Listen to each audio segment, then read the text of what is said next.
After the university semester wrapped up, I finally found some time to myself. Instead of wasting it, binge-watching series or dozing off for hours on end, I decided to try something completely different, a weekend trip to the Appalachian Trail. I'd never traveled alone before, so I dove headfirst into research, relying on forums, social media groups, and YouTube for guidance. With their help, I packed my gear meticulously: a pistol, a knife, food, coffee, beer, a sleeping bag, a lighter, a power bank, a signal connector, and a dozen other essentials, almost everything one might rarely use in the city. Since I didn't have my own car, I borrowed my friends for 2 days and set off on the adventure. The timing couldn't have been more perfect. My parents were away for a week, visiting my grandpa. With their absence offering a rare window of freedom, I hit the road, excited and ready for something new. Maps and group members, the two helped me reach the place after 5 hours of driving. I swear it was super hectic. I parked my car at the edge of an old trailhead, strapped on my pack, and trekked into the forest. The farther I went, the more the world seemed to fade away. No cell service, no noise from highways, just me and the trees. By the time I set up my tent in a clearing surrounded by pine trees, the late afternoon sunlight was golden, reaching me through the branches like something out of a painting. For a while, I just sat there and enjoyed the moment. It was the peace I was longing for. Home's chaos, friends' parties, and assignment deadlines all created clutter, not just in my mind, but in life too. I wanted freedom from that clutter. That moment worked as decluttering therapy. I was just myself, no noise, no activity, and no chaos. Just silence, the much-needed escape. I did not know when the sun set and when the sky started becoming dark. At that moment, I stood from my place and collected wood for the campfire. On that fire, I heated a can of soup for a simple dinner. While having each spoon of it, I noticed how the forest came alive with nocturnal sounds of owls, crickets, and maybe even bears. The rustling leaves worked like a wind chime at that time. It felt like a scene out of a fairy tale or so, I thought. As my soup ended, I crawled into my sleeping bag and slept soundly. Yet that peace ended as, around midnight, I woke with a start. Something had pulled me from sleep, though I couldn't immediately tell what. The air inside my tent felt colder than before, and that silence I had loved started corroding me. I strained my ears, and that's when I heard a scream from the distance that was not too audible. "Help me," the voice called. My blood ran cold, confused about who needed help at that time. My mind raced with what-if situations. What if that woman was kidnapped? What if that woman got stuck in the middle and didn't know the way? So many what-ifs. Without a thought, I unzipped the tent just enough to peer outside, my flashlight clutched in a trembling hand. The beam of light cut through the darkness, illuminating what was in front of me. The voice echoed again, this time from a slightly different direction. "Help, please." The cry seemed to move, shifting through the forest. It wasn't constant, and the intervals between calls were irregular. Was it a person in danger? My mind raced, but something about it felt off. The sound was too faint for how close it seemed, and the way it moved didn't make sense. I stayed in place, still trying to make sense of it. Every instinct screamed at me to stay put. But then came the bang.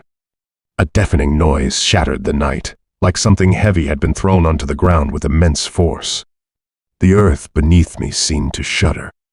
I shot upright, my heart jumping to my mouth, gripping the pistol I already carried with me. The sound came from somewhere nearby. Before I could react further, violent rustling erupted from the underbrush to my right. The flashlight beam caught only a glimpse of branches swaying, bushes shaking, but whatever was moving stayed just out of sight. Then came a screeching sound that made every hair on my body stand on end. My heart skipped a beat and started hammering in my chest. The rustling stopped abruptly, with the night's zigzag noise echoing, engulfing me with fear. I stayed still, my knuckles white around the grip of my gun. Time dragged on agonizingly slowly. It felt like there were eyes behind every tree, all watching me.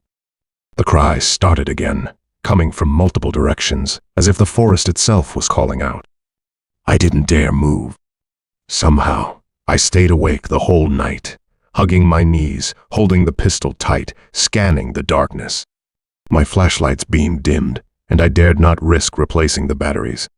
When the sky started becoming lighter, I found my heart going back to its place. I walked out of my tent carefully, scanning the surroundings. The ground showed no signs of disturbance, no evidence of whatever had made the banging noise or rustled through the underbrush. It felt like I had imagined things, but another side of my brain assured me that all was reality. That war between parts of my mind was no less than a tug of war.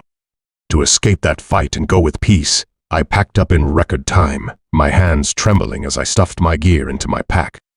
Every sound, a snapping twig, a rustling leaf made me jump. The hike back to my car felt interminable, each step filled with the suffocating fear that I was being followed. But the forest remained eerily quiet, as if holding its breath. When I finally reached the safety of my car, I threw my pack into the back seat and didn't look back. As I drove away, the events of the night played again and again in my mind as if it was set on a loop. The cries for help, the impossible movement of the sound, the unearthly screech, none of it made sense. Without stopping anywhere, I drove straight home. As soon as I reached home, I let everything stay in the car and dawdled inside, crossing the lounge, going directly to my room, walking behind the cupboard, sitting against it, and crying, hugging my knees, looking down and crying harder like a baby. I didn't know why I cried, but I did. While crying, I fell asleep I didn't know when. Relaxation woke me up. I had coffee and food, and that's what helped me realize I was safe now. It's been a while since the whole incident, but it's all as fresh as if it happened yesterday. With time, through socials, I learned that such events are common in forests and are experienced by everyone. With time, I got normal, and now it doesn't affect me anymore.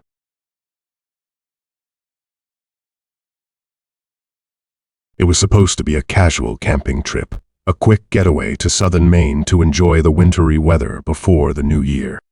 But we didn't realize when, while conversing for hours, we ended up driving further into the thick forest than we'd intended.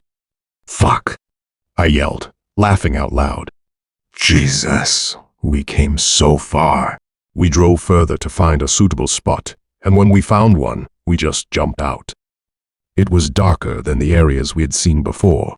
Thick and tall trees worked like a barrier, not letting sunlight reach there. The trees engulfed the peace, calming me. For a while, we enjoyed the sight and then got busy with the usual chores. After setting up the tent and preparing a simple dinner over our portable stove, we decided to take a short walk along a nearby trail. The air was crisp, and the fading light cast long shadows through the trees. We strolled hand in hand, our breaths visible in the cold. The crunch of frost-covered leaves beneath our boots, the only sound accompanying us. The trail led us to a small, serene lake, its surface reflecting the pale glow of the moon. We sat on a smooth rock by the shore, skipping stones across the still water, the gentle ripples breaking the silence. In the distance, we could hear the laughter of children playing, their figures barely visible through the trees. Near the edge of the lake, a small wooden boat lay abandoned, its hull cracked and weathered. We thought about sitting in it, but it was clear the boat had seen better days. Instead, we stayed by the shore, soaking in the moment, feeling a rare peace. For a while, we enjoyed being there, doing nothing. But as the sun was about to set, we stood and started walking back. As we turned to walk down further along a corner on the trail, my wife suddenly tugged at my arm. Her grip tightened, and she froze, mid-step. "Do you see that?" she whispered, her voice barely audible. At that moment, I noticed a man standing there. He was motionless, having a weirdly calm posture. The rifle he held felt like an extension of him instead of an object in his hands. He didn't move, didn't speak. He just stood there, watching us. I found it weird, but did not say anything. I couldn't tell if he was a hunter or someone else, but something about the way he carried himself set off every alarm in my head. His posture was steady, his presence unnervingly silent, and the rifle he held felt like an extension of him rather than just a tool. I glanced at my wife. Her face had gone pale, her wide eyes betraying the fear she was trying to mask. She gave me a subtle nod, a signal to keep moving, but the weight of the situation pressed down heavily on us. Instead of continuing down the trail, we decided to veer off into the dense woods. My wife pulled out her phone and signal device. We instantly connected to the internet and used maps. Via it, we traced a route, identifying a trickier, less direct path that would take us to the car. It wasn't ideal, but it felt like the safest option. Even though we changed the path, I could still feel his presence somewhere behind us. I looked over my shoulder several times, hoping to catch sight of him, but the shadows played tricks on my eyes. Despite not seeing him, I couldn't escape the feeling of being watched. My wife walked ahead, her grip tightening on her phone as she carefully navigated the unfamiliar terrain. I kept holding her hand, trying to stay alert to my surroundings. The deeper we went into the forest, the more it felt like we were being drawn into a labyrinth. But the alternative, staying on the trail, felt far more dangerous. Each step brought us closer to the car, but with it came the suffocating fear that we weren't alone. When we reached the car, I fumbled with the keys, my hands trembling. Once inside, we locked the doors and took deep breaths. Could we stay somewhere else for the night? My wife pleaded with a question. "Sure, honey," I said, not wanting to see her worried like that. We drove to a nearby motel and stayed there for the night. Thankfully, she slept peacefully, while I stayed awake, wondering why he was following us. At the same time, I was asking myself if he was actually behind us or not. While thinking about all of this, I ended up lying beside her and soon fell asleep. The next day, I woke up to my alarm. Yet she was still sleeping. Around 12 p.m., I woke her up gently. We had a warm breakfast of omelets and shakes. Around 2 p.m., we left for our campsite. When we reached there, our tent was in its place, but we noticed something, an old cabin just off the path. It seemed to be abandoned for years. The windows were broken, and the door hung slightly ajar. My wife hesitated, but I stepped closer out of curiosity. Pushing the door open revealed a small, single-room interior. Dust coated every surface, with cobwebs in every corner. A broken chair lay on its side, and the remnants of a rusted stove stood in one corner. "Why would anyone be out here?" my wife murmured, her voice breaking the stillness. I had no answer. There was nothing in the cabin to suggest anyone had been there recently. No tracks leading up to it, no sign of life. While going inside and stepping further, my mind tried to connect the place with that man we encountered the day before. However, we did not stay long, as the place felt suffocating. Instead, we turned to walk back to our campsite to pack our gear. Within half an hour, we packed everything and threw it inside the car. Soon, I drove the car away. As we drove off, I couldn't help but look back at the trees. They stood tall and silent, giving nothing away. The experience left us shaken, a story to tell, but one without answers. We reached home on time and slept for around 10 hours. My wife woke me up later, but I fell back asleep. After a few days, when my annual leave ended, I headed back to the office and she to her chores, leading us back to normal life. Yet still, it stayed with us. To this day, I still wonder about that man. Who was he? What was he doing out there? And why did he disappear without a trace?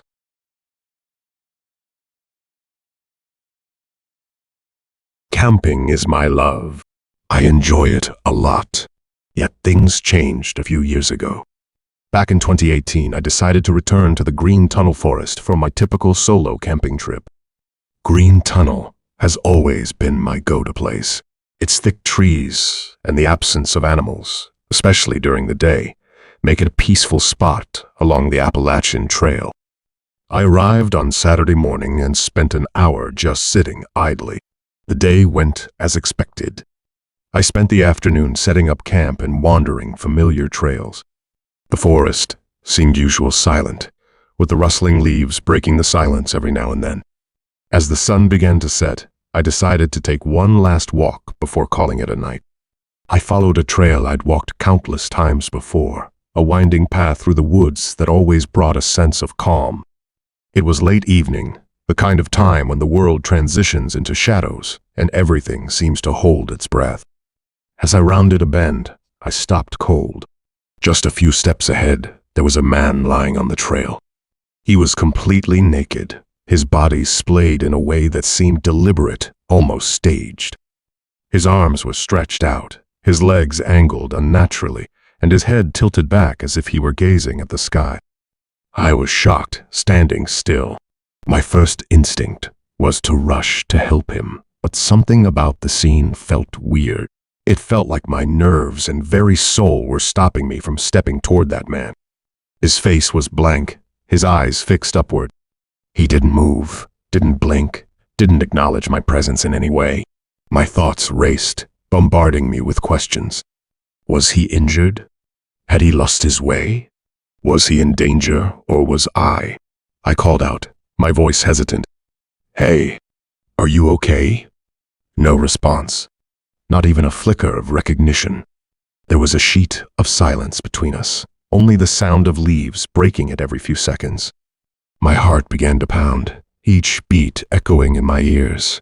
I took a step back, then another. Every instinct screamed at me to leave. The man's pose and stillness were too much for me to handle. Something about it all felt wrong in a way I couldn't rationalize. Without waiting to find out more, I turned and ran.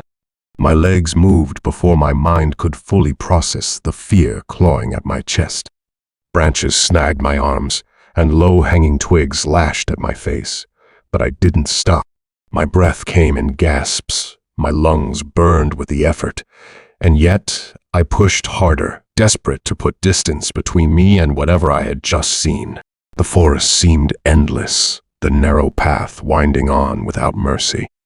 Every shadow twisted into something menacing, and every sound amplified until it felt like the trees themselves were closing in.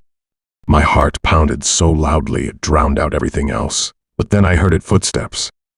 I stumbled, nearly falling as I glanced back over my shoulder.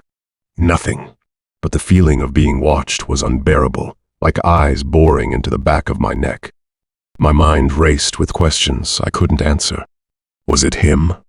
The man on the path? Was he following me? Or was my fear conjuring phantoms in the dark? I clutched my car keys tighter, a single thought anchoring my chaotic mind. I have to make it. Every step felt like it might be my last, but I kept running. When I finally reached my campsite, I didn't even pause to think about the things I was leaving behind. I grabbed my phone and hoisted my backpack, forcing myself to move toward the parking area.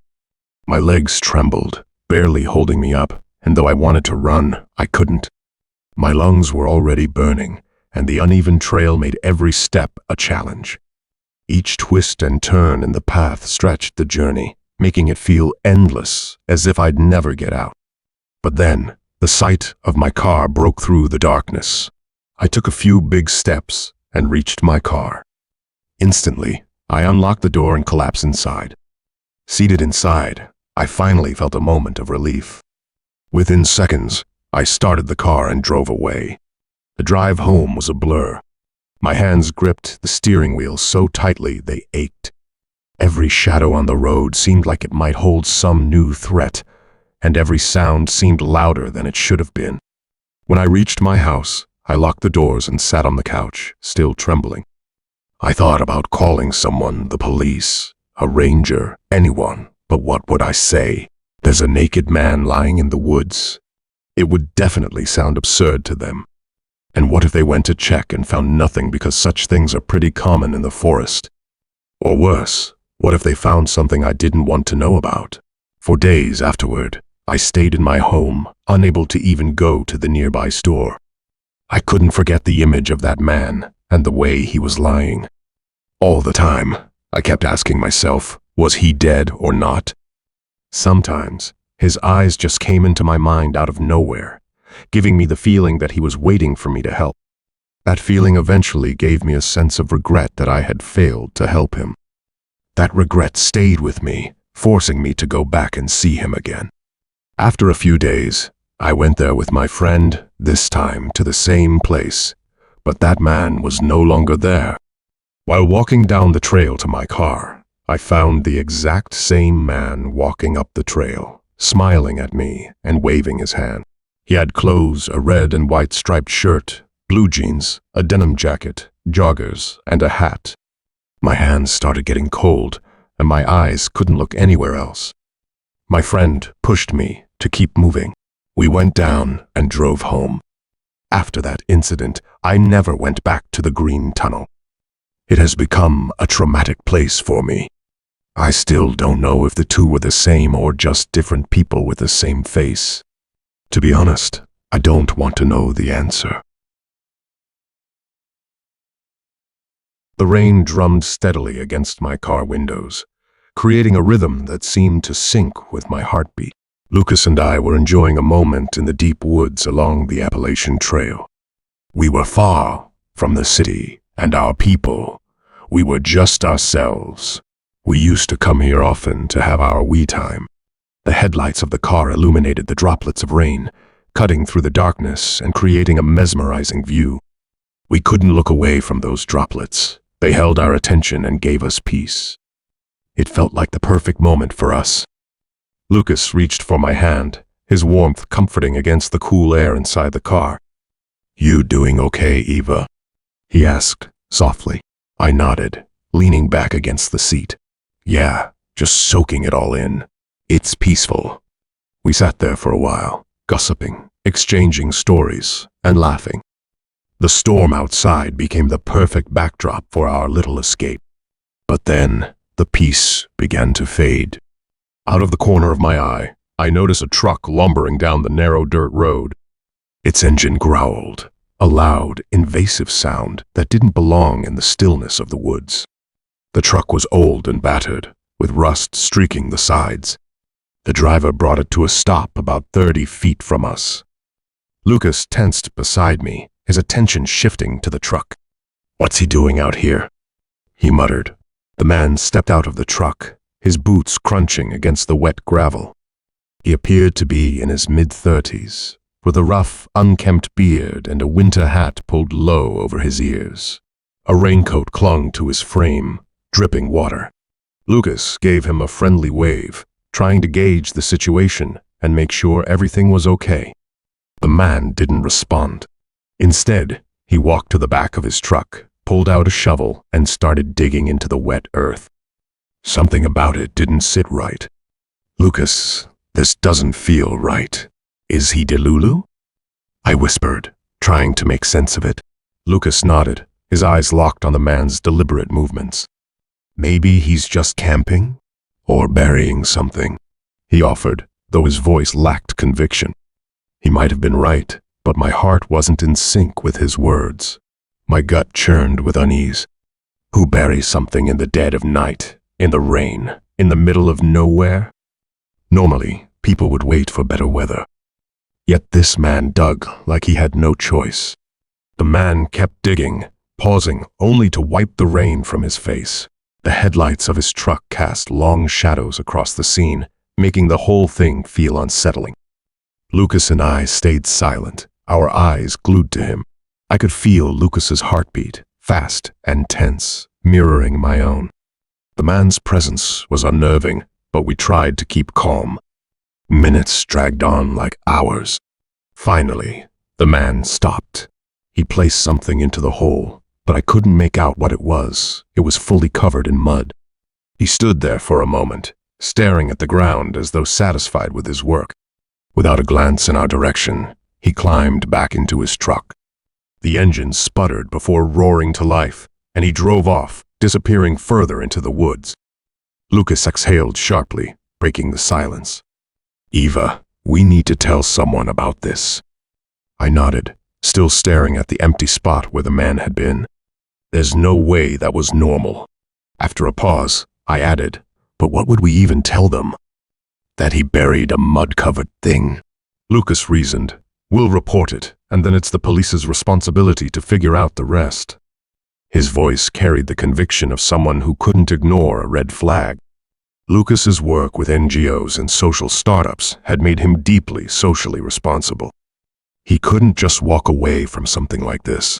That's why we drove back to town, my mind racing with questions the entire way. At the nearest police station, we reported everything we had seen. The officers took our account seriously, and within days, they launched an investigation.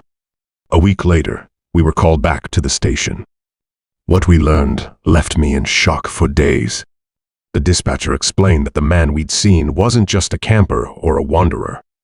He was a local, a former truck driver with a troubled past, and what they had found in the woods was far worse than we could have imagined. The authorities had uncovered several burial sites. Each contained what they described as a murder kit: knives, ropes, plastic sheeting, and other tools. These weren't items someone would carry around for emergencies. They were meant for something far darker. Our report had led to the man's arrest. During questioning, he confessed to planting the kits with plans to return for them later. His twisted intentions had been stopped before they could escalate, but the thought of what could have happened haunted me. On the drive home, Lucas and I were silent. There was nothing to say. My mind swirled with what-if scenarios. What if he had used those tools on us? What if we had been his victims? What if someone else had suffered because of him? When we finally reached our apartment, Lucas parked the car and turned to me. But I didn't let him speak. I grabbed his arm and pulled him close, burying my face in his chest. Tears streamed down my cheeks as all the fear, anxiety, and panic I'd been holding in came flooding out. Lucas held me tightly, his arms a protective cocoon. "Babe, all's fine," he whispered, his words steady and reassuring. "We won't go there again, okay?" His promise was exactly what I needed to hear. True to his word, we never went back to the woods. For weeks, the scene replayed in my mind: the rain, the headlights, the man digging in the darkness. Lucas's constant attention and presence helped me gradually return to normal. But even now, I can't shake the thought of how close we were to something unspeakable. That night taught me a lot about the fragility of peace and the importance of listening to your instincts. Sometimes, they're the only thing standing between you and danger. The Grayson Highlands stretched out before us, endlessly green mountains with rocky outcrops crisscrossed by trails. To me, it felt like stepping into a wild, untouched world. Ron and I loved this place the most because it was remote, untamed, and far from the reach of everyday life. With our dog, Max, we had planned a weekend of camping, hiking, and hunting. The first evening was nothing short of magical. We set up camp near a gentle stream where Max splashed around joyfully while we built a fire. Dinner was a hearty stew cooked over the flames, and the night passed peacefully under a starry sky. Max, usually an energetic soul, curled up beside us, his tail wagging lazily as the firelight flickered on his fur. The next day began with bright sunshine and a light breakfast. After packing up, we set out to explore the area. The highlands had a rugged beauty, with rolling hills and vast open spaces that seemed to swallow us whole. Max trotted ahead, his tail wagging as he sniffed every tree and bush with uncontainable excitement. About an hour into our hike, as we climbed a steep trail, Max suddenly stiffened. His ears shot up, his body tense. Before we could react, he bolted off into the dense underbrush, barking wildly. "Max!" I shouted, my voice cutting through the still air. Ron took a step forward, peering into the brush, but it was thick, and Max had already disappeared. "He's probably chasing a rabbit or something," Ron said, though I caught the edge of worry in his tone. We stood there, waiting for any sign of him. At first, I was sure he'd come bounding back, tongue out, eyes bright, proud of whatever imaginary creature he'd cornered. But as the minutes ticked by, my confidence began to wane, and unease started creeping in. "Ron, please look for him. I'm feeling bad now. Where is our Max?" My voice shook, betraying my rising panic. "Okay, relax," Ron said, trying to sound calm, though he, too, seemed concerned. We moved cautiously through the nearby areas, calling out his name, our voices growing louder with each attempt. The forest seemed to absorb the sound, offering no response. Then, suddenly, we heard a rustling noise coming from the trees behind us. Relief surged through me. I turned, expecting Max to come bounding toward us. But there was nothing, just the shifting shadows of the woods. Ron called out again, his voice steady but firm. This time, the jingling of Max's collar reached us faint but unmistakable. We both turned toward the sound, searching for him. The jingling grew louder, and I held my breath, scanning the brush for movement. Finally, Max appeared. He trotted out from the trees, his tail wagging as if nothing had happened. "Baby, where have you been?" I sobbed, patting him all over to make sure he was okay. As my hands moved along his neck, I froze. His collar, an expensive one we'd bought just a month ago, was gone. "Where's his collar?" I asked, my voice cracking with confusion. Ron crouched down, running his hands over Max as if the collar might have slipped off and gotten tangled in his fur. But it wasn't there. "He must snagged it on something," Ron suggested, though his voice lacked conviction. Max seemed unbothered, sniffing around as though the morning had gone entirely to plan. But the sight of him without his collar, a collar he'd never lost before, sent a chill through me. "Let's head back to the camp," Ron said, standing up decisively. We made our way down the trail, Max trotting alongside us. The forest no longer felt welcoming. Every rustle of leaves, every snap of a twig, made my heart race. I couldn't shake the feeling that something was watching us from the trees, hidden in the shadows. As we neared the campsite, another sound reached us. It was faint at first, like the jingling of a collar. Ron and I stopped, exchanging nervous glances. Max stood still, his ears twitching. "Is there another dog out here?" I asked, hesitantly. "Not likely," Ron replied. "We're miles from anyone." The jingling grew louder, and a cold knot formed in my stomach. It sounded just like Max's collar. We scanned the area, but no dog appeared.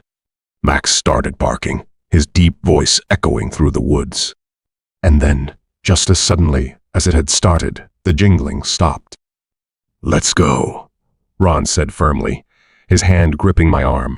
Back at the camp, we packed up quickly, throwing everything into the truck with little care for order. Max stayed close, his usually playful demeanor subdued. As we drove away, I couldn't shake the feeling that we were being watched, though I knew it was irrational. The dense trees lining the road seemed darker somehow, as if hiding secrets we couldn't understand. By the time we reached the edge of the highlands, I finally exhaled, realizing I'd been holding my breath for most of the ride. Ron kept his eyes on the road, his knuckles white on the steering wheel. "What do you think happened?" I asked, breaking the silence. "I don't know," he said after a pause. "Maybe it was just a coincidence. Maybe the collar really did get caught on something." But we both knew it wasn't just the collar.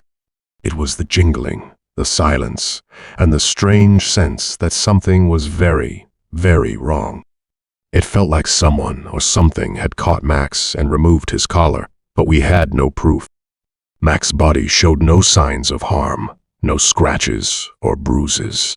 Yet, the mystery of that lost collar and the strange events surrounding it haunted me. When we reached home, Ron and I made a solemn decision. We would never go back to the Grayson Highlands again. The memory of that weekend stayed with us, a lingering shadow that refused to fade. Months have passed since that day, but the questions remain unanswered. What really happened to Max in those woods? What removed his collar? And what was the source of that jingling sound we heard so clearly but could never find? Even now, as I sit in the safety of our home, I can't help but wonder about the secrets the Grayson Highlands holds. Some mysteries, it seems, are better left unsolved.